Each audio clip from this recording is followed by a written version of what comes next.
अस्सलाम वालेकुम student, mister Atif. हम इंस्टॉलमेंट सेल्स पढ़ रहे हैं जो कि एडवांस अकाउंटिंग का मुश्किल चैप्टर है। इसका हम सेकंड क्वेश्चन पढ़ेंगे। 5 ईयर का सवाल है, 2005 प्राइवेट का। इस सवाल की जो ख़ास बात है वो है रीपरचेज मर्चेंडाइज। होता ये कि हमने किसी को किस्तों में सामान बेचा। अब अगर किसी भी वजह से वो कोई बंदा बीच में किस्त पे नहीं करता तो हम क्या करते हैं, सामान उससे वापस ले लेते हैं। तो वो जो सामान वापस लेना उसे हम कहते हैं रीपरचेज मर्चेंडाइज, यानी बेचा हुआ सामान जो हम दे चुके थे उन्हें वापस ले लिया।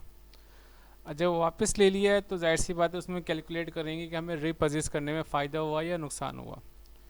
ठीक है जी, तो इस पे फोकस है इस सवाल में, रीपरचेज मर्चेंडाइज में। बहरहाल सवाल पढ़ते हैं। Umar and sons use perpetual system recording merchandise instalment method for recognise profit their transaction of the year ended June 30, 2005। Sales on instalment basis है 4,50,000, कॉस्ट ऑफ इंस्टॉलमेंट सेल्स है 3,15,000, purchase merchandise on account 5,00,000, collection of instalments यानी जो बेचा था उसमें से collection 1,50,000 है, cash collection from customer कहेंगे इसे हम 1,50,000। पेमेंट ऑफ अकाउंट्स पेबल यानी जो उधार में सामान खरीदा था उसकी पेमेंट करी हमने 2,00,000, एक्सपेंस हमारे हुए वो पेड किए हमने 4,000। इंस्टॉलमेंट अकाउंट्सेबल कैंसिल 25,000, ये ख़ास बात है। यानी एक बंदा डिफ़ॉल्ट कर गया है तो उसका अकाउंट हमने क्लोज़ किया। डिफ़ॉल्ट मतलब उसने बीच में किस्तें देना छोड़ दी। तो जो बकाया किस्त होती हैं, जितनी किस्तें रह जाती हैं उसे हम कहते हैं इंस्टॉलमेंट अकाउंट कैंसिल्ड, ये हमने कैंसिल कर दी। तो 25,000 उस पर अमाउंट ड्यू थी, उसके बाद उसने किस्त पे करना छोड़ दी। तो इस 25,000 को हम क्या बोलेंगे, इंस्टॉलमेंट अकाउंट रिसीवेबल कैंसिल्ड। अब जब हम उठा के वो सामान लेके आते हैं तो उसकी मार्केट में वैल्यू कितनी है, रीपरचेज मर्चेंडाइज वास्ट वैल्यू 16,000, यानी मार्केट में वो 16,000 का। अब जाहिर सी बात है इसमें हमारे पास डेफर्ड ग्रॉस प्रॉफिट भी था जो हमने इसको एडजस्ट करना पड़ेगा हमें। तो अभी हम वैसे तो वही सारी एंट्रीज बनाएंगे, फिर फोकस करेंगे किस पे, हम रीपरचेज मर्चेंडाइज पे। तो इस रीपरचेज मर्चेंडाइज में सवाल में दो बातें लिखी हुई हैं, इंस्टॉलमेंट अकाउंट रिसीवेबल कैंसिल्ड, इससे मुराद क्या है, ये वो अमाउंट थी जो कि वो डिफ़ॉल्ट कर गए कस्टमर हमारा, यानी कस्टमर ने इतनी अमाउंट पे नहीं करी, 25,000 कैंसिल कर दिया हमने उसका।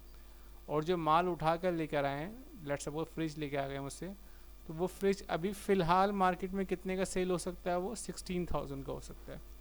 यानी अगर मैं उसको मार्केट में बेचूंगा, जो मैं रीपरचेज किया मैंने, उसके बदले कैश कितना मिल जाएगा मुझे, 16,000 मिल जाएगा। तो इसे हम क्या बोलेंगे, रीपरचेज मर्चेंडाइज। ठीक है जी, इसका स्क्रीनशॉट ले लें फिर सॉल्व करते हैं इसे।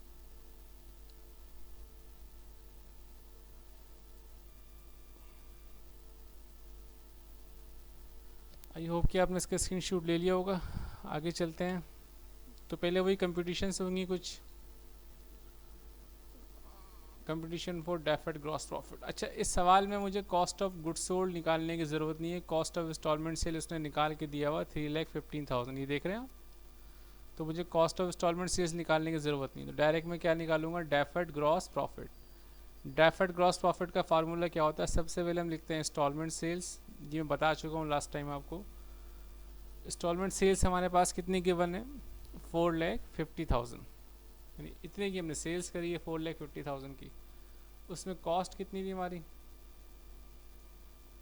लेस करेंगे कॉस्ट ऑफ इंस्टॉलमेंट सेल्स, वो कितने गिवन है, सवाल में गिवन है, देखें आप 3,15,000। ठीक है जी, ये कॉस्ट ऑफ इंस्टॉलमेंट सेल्स हो गई। 4,50,000 का सामान बेचा है, 3,15,000 का वो सामान खुद था, उसकी कॉस्ट थी, तो हमें प्रॉफिट कितना हुआ, डेफर्ड ग्रॉस प्रॉफिट को शॉर्ट में डीजीबी कहते हैं, 1,35,000। इसको ग्रॉस प्रॉफिट को डेफर्ड ग्रॉस प्रॉफिट क्यों कहते हैं, मैंने लास्ट टाइम भी आपको बताया था, क्योंकि ये इंस्टॉलमेंट सेल है, अभी इसमें किस्तें वसूल नहीं हुई हैं, अभी किस्तें इंस्टॉलमेंट वसूल होना बाकी है, लिहाजा इसका जो प्रॉफिट होगा वो अभी कंफर्म नहीं है। इसलिए इसके प्रॉफिट को हम या तो अनरियलाइज बोलते हैं या फिर हम डेफर्ड ग्रॉस प्रॉफिट बोलते हैं। तो इसलिए इसको डेफर्ड ग्रॉस प्रॉफिट को शॉर्ट में हम क्या बोलते हैं, डीजीबी। ठीक है जी, तो हमने डेफर्ड ग्रॉस प्रॉफिट निकाल लिया। अब डेफर्ड ग्रॉस प्रॉफिट रेट निकालना है, तो डेफर्ड ग्रॉस प्रॉफिट रेट निकालने का फार्मूला क्या होता है, जो डेफर्ड ग्रॉस प्रॉफिट की अमाउंट आपने कैलकुलेट करी है 1,35,000, उसको डिवाइड कर दीजिए इंस्टॉलमेंट सेल से। जितने का हमने बेचा। तो इंस्टॉलमेंट सेल्स कितनी है हमारे पास 4,50,000 और डेफर्ड ग्रॉस प्रॉफिट कितना है हमारे पास 1,35,000। तो डेफर्ड ग्रॉस प्रॉफिट रेट किसके बराबर होगा, डेफर्ड ग्रॉस प्रॉफिट को हमने ऊपर रखा, यानी जो हमने कंप्यूट किया था 1,35,000 डिवाइड किससे कर दिया हमने इंस्टॉलमेंट सेल से जो सवाल में गिवन है 4,50,000 और मल्टीप्लाई करेंगे 100 से, चूँकि परसेंटेज है। तो कितना आ गया हमारे पास 30% आ गया। ये हमने क्या कंप्यूट कर लिया DGP rate, deferred gross profit rate. ये unrealised gross profit rate, deferred gross profit को अनरियलाइज ग्रॉस प्रॉफिट भी कहा जाता है। अब हम क्या करेंगे, कंप्यूटेशन करेंगे फॉर रियलाइज ग्रॉस प्रॉफिट। ठीक है जी, यानी अब कितना रियलाइज हो गया। तो अनरियलाइज ये डेफर्ड क्यों बोलते हैं, क्योंकि किस्तों में सेल है। रियलाइज कब होगा, जितनी किस्तें वसूल हो चुकी होंगी उसका एक मखसूस परसेंट, यानी इस सवाल में 30% रियलाइज हो जाएगा। तो यहाँ देखें कलेक्शन ऑफ इंस्टॉलमेंट 1,50,000, ये नज़र आ रहा है आप लोगों को, कलेक्शन ऑफ इंस्टॉलमेंट यानी कि कस्टमर से हमने पैसे वसूल कर लिए। तो उसका 30% क्या हो गया हमारा प्रॉफिट कंफर्म हो गया, क्योंकि 30% रेट है प्रॉफिट का। तो रियलाइज ग्रॉस प्रॉफिट किसके बराबर होगी, cash collection multiply by DGP rate.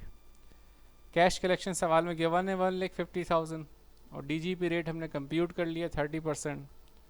तो 1,50,000 को मल्टीप्लाई करेंगे 30 से और डिवाइड करेंगे 100 से, कितना आ गया 45,000। ये हमने निकाल लिया realise gross profit. I hope कि आपको समझ में आ गया होगा ये। तो हमने डेफर्ड ग्रॉस प्रॉफिट रेट निकाल लिया और रियलाइज ग्रॉस प्रॉफिट की अमाउंट भी निकाल ली हमने। अब हम निकालेंगे क्या, कंप्यूटेशन फॉर लॉस और गेन ऑन डिफ़ॉल्ट, यानी जो रीपर्चेस हमने किया है, जो कस्टमर डिफ़ॉल्ट कर गया है, उससे हमें फ़ायदा हुआ या नुकसान हुआ। ये आपके लिए नई चीज़ है, इसको फोकस कीजिएगा, ये एग्ज़ाम में हर साल ही तकरीबन पूछता है वो। तो सबसे पहले हम देखेंगे भाई इंस्टॉलमेंट अकाउंट रिसीवेबल कैंसिल्ड कितना किया 25,000, ये वो डिफ़ॉल्ट की अमाउंट है। इतने उस बंदे पे ड्यू थे जब उसने किस्तें पे करना बंद कर दी थी। इतने पैसे मुझे 25,000 पैसे भी मुझे लेना उससे बाकी थे, तो उसे हम क्या बोलेंगे कैंसिल्ड अमाउंट। और कैंसिल्ड अमाउंट कितनी है 25,000। अभी 25,000 में ज़ाहिर सी बात है कुछ ना कुछ हमने प्रॉफिट परसेंटेज भी रखा हुआ था, और प्रॉफिट परसेंटेज कितना था हमारा 30%, यानी 25,000 प्योर हमारा रेवेन्यू नहीं है, उसमें 30% तो मेरा प्रॉफिट शामिल था। तो मैं प्रॉफिट हटा दूंगा, ज़ाहिर सी बात है सामान वापस आ गया तो प्रॉफिट कहाँ से होगा। तो इस 25,000 का 30% हमने प्रॉफिट क्या कर देना, लेस कर देना। मैं क्यों लेस कर रहा हूँ, वही बात है, क्योंकि वो सामान ही वापस आ गया तो प्रॉफिट तो होगा ही नहीं उसमें। तो उसकी बुक वैल्यू कितनी आ गई हमारे पास 17,500, 17,500। दोबारा देख ली क्या किया मैंने, कैंसिल्ड की अमाउंट सवाल में नॉर्मली गिवन होती है 25,000 गिवन है सवाल में, लेस कर दिया हमने क्या अनरियलाइज ग्रॉस प्रॉफिट 25,000 का 30%। 25,000 क्या है, ये कैंसिल्ड अमाउंट डिफ़ॉल्ट अमाउंट है। 30% क्या है, इसमें प्रॉफिट रेट हमारा शामिल था, तो वो प्रॉफिट रेट निकाल देंगे 7,500 का। तो प्योर उसकी वैल्यू कितनी बची, बुक वैल्यू कितनी बची रिपर्चेज गुड्स की, रिपर्चेज मतलब जो सामान उठा के लेके आए, उसकी बुक वैल्यू कितनी 17,500। अब उसको हम कंपेयर करेंगे मार्केट में कितने की वो, तो मार्केट में कितने की 16,000 की। देखो 17,500 थी हमारे पास उसकी बुक वैल्यू, और मार्केट में वो 16,000 की सेल हो रही है। मार्केट वैल्यू कम है ना, जब मार्केट वैल्यू कम होगी तो लॉस कहलाएगा वो, ये जहन में रखना, ये जहन में बिठा लो अपने। मार्केट वैल्यू कम होगी तो क्या कहलाएगा, लॉस। अच्छा जब कैलकुलेशन करने जाओगे तो आपको ये नज़र आएगा कि 16,000 छोटी अमाउंट है, 17,500 बड़ी अमाउंट है।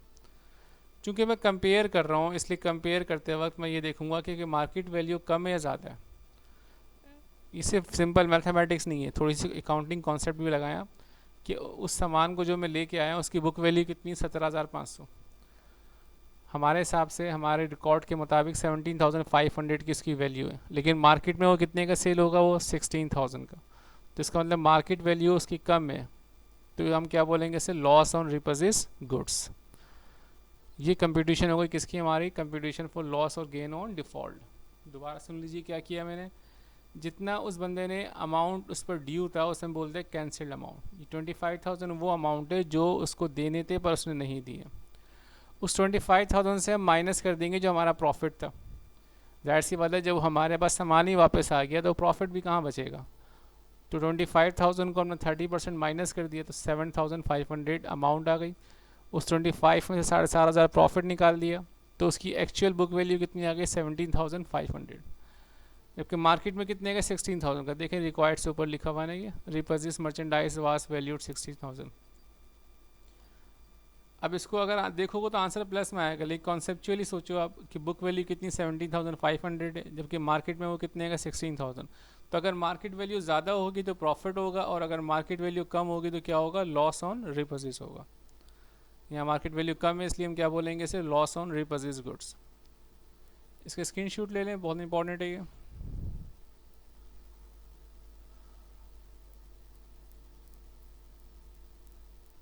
आई होप कि आपने इसका स्क्रीनशॉट ले लिया होगा। आगे चलते हैं। अब मुझे एंट्रीज बनानी है इसकी। तो ये वो कंपटीशन थी जो मैंने अभी ऊपर करके आया हूँ मैं, आपने इसका स्क्रीनशॉट ले लिया होगा आई होप। तो ये सिर्फ याद दहाने के लिए मैं दोबारा शो कर दिया आपको। अब एंट्री पहले मैंने आपसे कहा ना कि सेल्स की 3 एंट्री बनती है और कलेक्शन की 2 एंट्री बनती है। तो पहले मैं सेल्स की 3 एंट्री बना दूंगा मैं, ठीक है जी। लास्ट टाइम मैंने आपसे यही कहा था ना कि सेल्स की कितनी एंट्री बनती है 3, और कलेक्शन की कितनी बनती है 2, नॉर्मली यही होता है। तो पहले सेल्स की एंट्री क्या बनेगी,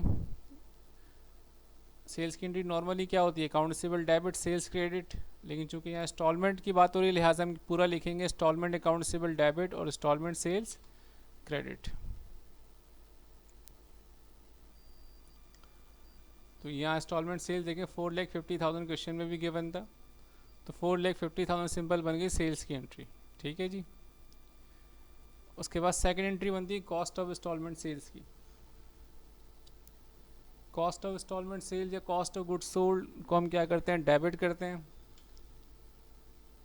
और मर्चेंडाइज इन्वेंट्री को हम क्या कर देंगे, क्रेडिट कर देंगे, ठीक है जी। ये कॉस्ट ऑफ गुड्स सोल्ड को हम रिकॉर्ड कर रहे हैं, लेकिन चूंकि इंस्टॉलमेंट सेल है लिहाजा हर जगह इंस्टॉलमेंट का वर्ड यूज़ करेंगे हम। तो cost of goods sold expense है हमारा, वो डेबिट हो गया। मर्चेंडाइज हमारे पास से चलेगी, जब हम बेचेंगे तो मर्चेंडाइज हमारे पास से चली जाएगी, इसलिए मर्चेंडाइज इन्वेंट्री क्या हो गई हमारे पास, क्रेडिट हो गई। नरेशन क्या होगी, to record cost of instalment sales. तीसरी एंट्री क्या होती है, क्लोज करते हैं। इंस्टॉलमेंट सेल्स क्रेडिट था तो इसको हम क्या कर देंगे, डेबिट। याद आ रहा है आपको, ये बड़ी बेसिक एंट्रीज है, अगर आपने ये याद नहीं करी तो फिर आपको मुश्किल हो जाएगी आने वाले वक्त में। तो इंस्टॉलमेंट सेल्स क्रेडिट था तो इसको हम क्या कर देंगे, डेबिट, क्योंकि मैं क्लोज करने जा रहा हूँ इंस्टॉलमेंट सेल्स को। और कॉस्ट ऑफ इंस्टॉलमेंट सेल चूंकि डेबिट था लिहाजा उसको क्लोज करने के लिए हम क्या कर देंगे, क्रेडिट। क्लोज में रिवर्स एक्शन होता है, जो जहाँ मौजूद होता है उसको रिवर्स कर देते हैं। Cost of instalment goods sold debit में था लिहाजा इसकी क्लोजिंग एंट्री में क्या हो जाएगा, ये cost of instalment goods sold credit हो जाएगा। और फिर जो डिफरेंस आएगा उसे हम क्या नाम देंगे, अनरियलाइज ग्रॉस प्रॉफिट। यानी इतनी की सेल करिए 4,50,000 की, ये 4,50,000 की सेल है, जिसमें से 3,15,000 तो उसकी कॉस्ट है। यानी लेट सपोज आपने कार खरीदी 3,15,000 की और बेची कितनी की, 4,15,000 की। तो 4,50,000 को ही ना प्रॉफिट हो गया आपको। वो परचेज ही कितने की करी थी आपने, 3,15,000 की। तो पहले आप क्या करेंगे, जितने की सेल्स करी उसमें से उसका कॉस्ट निकाल लेंगे, तो अनरियलाइज ग्रॉस प्रॉफिट कितना हो गया, 1,35,000। नरेशन क्या होगी इसकी, to close instalment sales account, ठीक है जी। तो ये तो हो गई किसकी, सेल्स की 3 एंट्रीज हो गई, ठीक है जी। अब कलेक्शन की 2 एंट्री बनाएंगे। इसी को इसी तरह याद करोगे तो याद हो जाएगी आराम से एंट्रीज, 3 सेल्स की एंट्री, 2 कलेक्शन की एंट्री। कलेक्शन की एंट्री क्या बनती है, cash debit account receivable credit. ये एंट्री होती है ना, फर्स्ट ईयर से पढ़ते हुए आ रहे हैं आप। कैश डेबिट इंस्टॉलमेंट, अब यहाँ इंस्टॉलमेंट का वर्ड लग जाएगा बस, cash debit instalment account receivable credit. सवाल में गिवन है कैश कलेक्शन 1,50,000। सवाल देख लीजिए अगर याद नहीं है आपको बाद में। तो इसकी नरेशन क्या होगी, to record cash collection from customer, ठीक है जी। तो कलेक्शन की ये पहली एंट्री बन गई जिसमें हम सिंपल कैश रिसीव करना देखते हैं। तो सिंपल कैश मेरे पास इंक्रीज हो गया इसलिए कैश डेबिट हो गया, और अकाउंट रिसीवेबल क्या हो जाएगा, क्रेडिट हो जाएगा, इंस्टॉलमेंट अकाउंट रिसीवेबल। अब जो अनरियलाइज क्रेडिट किया हुआ था, ज़ाहिर सी बात है कलेक्शन के बाद क्या हो गया, कुछ हिस्सा प्रॉफिट में आ गया उसका। तो ये हमने कंप्यूट किया था, रियलाइज ग्रॉस प्रॉफिट देख रहे हैं 45,000। 1,50,000 कलेक्शन थी ना, उसका 30% हमारा प्रॉफिट था। तो 45,000 हमारा क्या आ गया, ग्रॉस प्रॉफिट आ गया। तो फिर मैं क्या करूँगा, अनरियलाइज ग्रॉस प्रॉफिट को डेबिट करूँगा और रियलाइज ग्रॉस प्रॉफिट को मैं क्या कर दूँगा, क्रेडिट कर दूँगा। क्योंकि पहले मैंने अनरियलाइज को क्रेडिट किया था ना भाई, अब जैसे ही वो कंफर्म होगा तो उसको मैं क्या कर दूँगा, डेबिट, और क्रेडिट क्या कर दूँगा, रियलाइज ग्रॉस प्रॉफिट। ये क्या कहलाती है? एडजस्टिंग एंट्री कहलाती है रियलाइज ग्रॉस प्रॉफिट की, इसका नाम याद रखिएगा, to adjust realise gross profit. तो ये तो हो गई कितनी? 5 एंट्री शुरू की, 3 एंट्री सेल्स की हो गई, 2 एंट्री कलेक्शन की हो गई। अब हम बनाएंगे रीपर्चेज की एंट्री, बहुत इंपॉर्टेंट है एंट्री है। रीपर्चेज की एंट्री क्या बनेगी? Repurchase goods debit. ये जो रीपर्चेज गुड्स को मैं डेबिट करूँगा, ये डेबिट किया मैं, जगह कम थी मेरे पास, ये उतने ही से डेबिट होगा जितनी उसकी मार्केट वैल्यू होगी। सवाल में मार्केट 2 वैल्यू गिवन होती है, कैंसिल्ड वैल्यू गिवन होती है और एक मार्केट वैल्यू गिवन होती है। कैंसिल्ड का मतलब होता है कि जितने से वो डिफ़ॉल्ट करी है, जितने उस पर पैसे ड्यू थे मेरे, और मार्केट वैल्यू का मतलब है अभी उसकी कितनी वैल्यू है। तो रीपर्चेज गुड्स जो डेबिट होगा वो किससे डेबिट होगा? जो उसकी मार्केट वैल्यू होगी, ठीक है। फिर अनरियलाइज ग्रॉस प्रॉफिट हमेशा डेबिट ही होगा इस एंट्री में, और वो कितना होगा? यहाँ हम कंप्यूटेशन में देखा था हमने कि कंप्यूट किया था 7,500 हमने, ये देखना अभी कैंसिल्ड अमाउंट 25,000 थी, उसका 30% निकाला 7,500, तो ये वही अमाउंट है 7,500, ठीक है। तो ये जहन में बिठा लो, हमेशा क्या होगा? रीपर्चेज गुड्स डेबिट होगा और अनरियलाइज ग्रॉस प्रॉफिट हमेशा क्या होगा? डेबिट होगा, चाहे प्रॉफिट हुआ हो चाहे लॉस हुआ हो, दोनों सूरतों में रीपर्चेज गुड्स डेबिट होगा मार्केट वैल्यू से, अनरियलाइज ग्रॉस प्रॉफिट डेबिट होगा। और अनरियलाइज ग्रॉस प्रॉफिट कितने से? कलेक्शन को मल्टीप्लाई कर देंगे, सॉरी कैंसिल्ड अमाउंट को मल्टीप्लाई कर देंगे डीजीपी रेट से, जैसे मैंने यहाँ पर किया था, देखें हम कंप्यूटेशन में, उसी अमाउंट से एंट्री बन जाएगी। तीसरा, लॉस हुआ है तो वो डेबिट होगा, अगर गेन होता है रीपर्चेज में तो उसको मैं क्रेडिट करता। अकाउंटिंग में हर किस्म का लॉस डेबिट होता है और हर किस्म का गेन क्रेडिट होता है, लेकिन चूंकि यहाँ पर रीपर्चेज करने में लॉस हुआ है, लिहाजा लॉस ऑन रीपर्चेज गुड्स को मैं क्या कर दूंगा? डेबिट कर दूंगा। जितने भी लॉस ऑन रीपर्चेज होगा सब डेबिट होगा, और अगर गेन ऑन रीपर्चेज होता तो मैं क्या कर देता? क्रेडिट कर देता। यहाँ देखिए 1500 का हमने कंप्यूटेशन किया था अभी थोड़ी देर पहले, तो लॉस ऑन रीपर्चेज गुड्स आ गए 1500। आखिर में इंस्टॉलमेंट अकाउंट सिबल, ये वो अमाउंट है जो कैंसिल्ड हुई थी, जितने से वो डिफ़ॉल्ट करके था। आखिर में देख लीजिएगा इसकी डेबिट क्रेडिट के अमाउंट बराबर आने चाहिए, 16,000, 7,500, 1500, जब इनको प्लस करें तो कितनी हो जाएगी? 25,000 ही हो जाएगी। ये 25,000 गिवन था सवाल में, इंस्टॉलमेंट अकाउंट सिबल cancelled. Repurchase goods market value से डेबिट किया, ये भी गिवन था सवाल में। तो 3 बातें इस एंट्री में कांस्टेंट है जो हमेशा रहेंगी। क्या? रीपर्चेज गुड्स हमेशा डेबिट होगा मार्केट वैल्यू से, अनरियलाइज ग्रॉस प्रॉफिट हमेशा डेबिट होगा चाहे प्रॉफिट हो या लॉस हो, अनरियलाइज ग्रॉस प्रॉफिट हमेशा क्या होगा? डेबिट होगा। और उसकी अमाउंट जहन में रख लो, जितने से डिफ़ॉल्ट किया उसको रेट मल्टीप्लाई कर देना, ये देख रहे हैं हम। और तीसरी चीज़, इंस्टॉलमेंट अकाउंट सिबल हमेशा क्रेडिट होगा जो कैंसिल्ड हुआ, जितने से वो डिफ़ॉल्ट करके गया। तो 3 चीज़ें कांस्टेंट हो गई, repurchase goods debit market value से, अनरियलाइज ग्रॉस प्रॉफिट डेबिट, और इंस्टॉलमेंट अकाउंट सिबल क्रेडिट कैंसिल्ड वैल्यू से और डिफ़ॉल्ट वैल्यू से 25,000। अब बाकी बची हुई चीज़ लॉस ऑन रीपर्चेज गुड्स, अगर लॉस होगा तो अकाउंटिंग में लॉस को डेबिट करते हैं, और अगर कभी फ़ायदा हो गया तो गेन ऑन रीपर्चेज का लिख के क्रेडिट कर देंगे, ठीक है। निरेशन क्या होगा? To record loss on repurchase, या to record loss on repurchase goods, ठीक है। इसका स्क्रीनशॉट ले लें आप, फिर हम आगे चलते हैं। तो ये ध्यान में रखिएगा, लॉस हुआ है कितने का? 1500 का। ये मैं आपसे आगे भी पूछूंगा थोड़ी देर के बाद, अभी सवाल ख़त्म नहीं हुआ है। आई होप कि आपने इसका स्क्रीनशॉट ले लिया होगा। आगे चलते हैं। इसमें कुछ और एंट्रीज भी थी, जैसे यहाँ देखें सेल्स की एंट्री जो मैंने बना दी, कॉस्ट ऑफ इंस्टॉलमेंट सेल्स की एंट्री बना दी, परचेज मर्चेंडाइज ऑन अकाउंट की एंट्री नहीं बनाई थी, तो उसकी एंट्री बनाऊंगा मैं। क्या एंट्री बनाऊंगा? परचेज की, purchases debit, accounts payable credit, ठीक है। ये एक्स्ट्रा एंट्री है जो थोड़ी सी रूटीन से हट कर है। रूटीन में देखें 6 एंट्री बताई मैंने आपको, 3 सेल्स की, 2 कलेक्शन की, 1 रीपर्चेज की। बाकी एक्स्ट्रा एंट्री है, कभी आती है कभी नहीं आती है। Purchase debit, accounts payable credit. उसके बाद देखिए कह रहा है पेमेंट ऑफ अकाउंट, कलेक्शन की एंट्री तो हम बना चुके थे, सही है। कलेक्शन की एंट्री में ऊपर बना चुका हूँ। पेमेंट ऑफ अकाउंट्स पेबल की एंट्री नहीं बनाई, यानी कि हमने सप्लायर को पेमेंट कर दी, तो उसमें एंट्री क्या बनेगी? अकाउंट्स पेबल डेबिट और कैश क्रेडिट। ये भी सिंपल फर्स्ट ईयर वाली एंट्री है, बीकॉम पार्ट 2 में आ गया। आप जब भी हम पेमेंट करते हैं तो क्या एंट्री बनाते हैं? अकाउंट्स पेबल डेबिट और cash credit.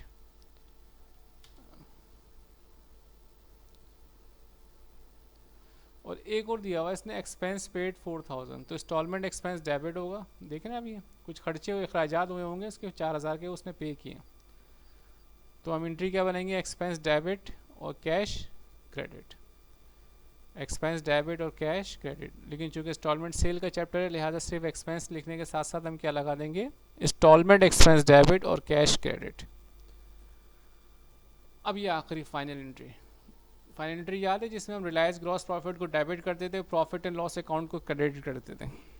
Reliance gross profit को हम डेबिट करते थे, प्रॉफिट एंड लॉस अकाउंट को हम क्रेडिट करते थे। ये क्लोजिंग एंट्री कहलाती है। तो इसमें मजीद एक्सपेंस भी तो हुए ना हमारे पास, लॉस ऑन रिपर्चेज हुआ था वो डेबिट था, तो उसको हम क्या करेंगे, क्रेडिट करेंगे। याद है मैंने आपसे थोड़ी देर पहले कहा था भी कि लॉस ऑन रिपर्चेज से गुड्स वो भी डेबिट में था, तो उसको क्लोज करने के लिए हम क्या करेंगे, क्रेडिट करेंगे। रिलायंस ग्रॉस प्रॉफिट क्रेडिट में था, तो उसको क्लोज करने के लिए हमने क्या किया, डेबिट किया। लॉस ऑन रिपर्चेज को डेबिट में था, तो उसको क्लोज करने के लिए क्या किया, हमने क्रेडिट किया। इसी तरह इंस्टॉलमेंट एक्सपेंसेस देखें, यहाँ एंट्री में डेबिट किया हुआ मैंने 4000 से, तब इसको क्लोज करूँगा तो मैं क्या कर दूंगा, जो एक्सपेंस डेबिट था उसको क्लोज करने के लिए मैं क्या कर दूंगा, क्रेडिट। फिर जो डिफरेंस आएगा वो किस में जाएगा, प्रॉफिट एंड लॉस अकाउंट में।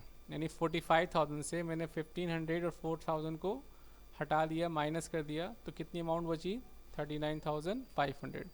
यानी जितने भी एक्सपेंस है, प्रॉफिट है, वो सब किस में ट्रांसफ़र कर दिया हमने, प्रॉफिट एंड लॉस अकाउंट में। तो नॉर्मली रीपर्चेज गुड्स जो होता है एंट्री बनाते वक्त वो डेबिट होता है, लेकिन क्लोज करते वक्त यहाँ पर क्या हो जाएगा, क्रेडिट। इसी तरह अगर गेन हुआ था ऑन रीपर्चेज लेट सपोज होता, तो वो वहाँ पर क्रेडिट होता, तो यहाँ पर क्या हो जाता है, डेबिट हो जाता। जब आएगा तो मैं करवाऊँगा। इंस्टॉलमेंट एक्सपेंस था तो क्रेडिट कर दिया, अगर नहीं होता तो मैं नहीं करता। इंस्टॉलमेंट एक्सपेंस यहाँ लिखा हुआ, लेकिन 4000 ये हर सवाल में नहीं आता, कभी कभी पूछ लेता है। तो जब पेमेंट करेंगे तो डेबिट करेंगे, और जब क्लोज करेंगे तो क्या कर देंगे, इसको हम क्रेडिट कर देंगे।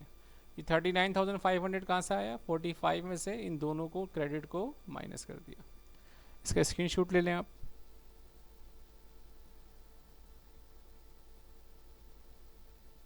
आई होप कि आपने ले लिया होगा इसका स्क्रीनशॉट। ये असाइनमेंट है आपका, इसको लाजमी करना है आपने। अगर आपने असाइनमेंट नहीं किया तो फिर आप ये चैप्टर नहीं समझ पाएंगे। ये असाइनमेंट है और फिर क्लास वर्क है आपको, यानी कि ये आपने मुझसे पहले तो आप खुद ट्राई करें 5 ईयर के क्वेश्चन घर में बैठ के, और अगर नहीं होता तो मुझे बताइएगा, मुझे भेजिएगा, मैं सॉल्व करवा दूंगा, ठीक है। ये तो आपने लाजमी करना है, मुझे शो करना है, और ये क्वेश्चंस भी आपने क्या करने हैं, 5 ईयर के ट्राई करने हैं। अगर नहीं होगा तो मैं करवाऊँगा, ठीक है। इसके भी स्क्रीनशॉट ले लें। आई होप कि आपने स्क्रीनशॉट ले लिया होगा उसका। अल्लाह हाफिज़, फिर मिलेंगे इंशाल्लाह। Have a nice time.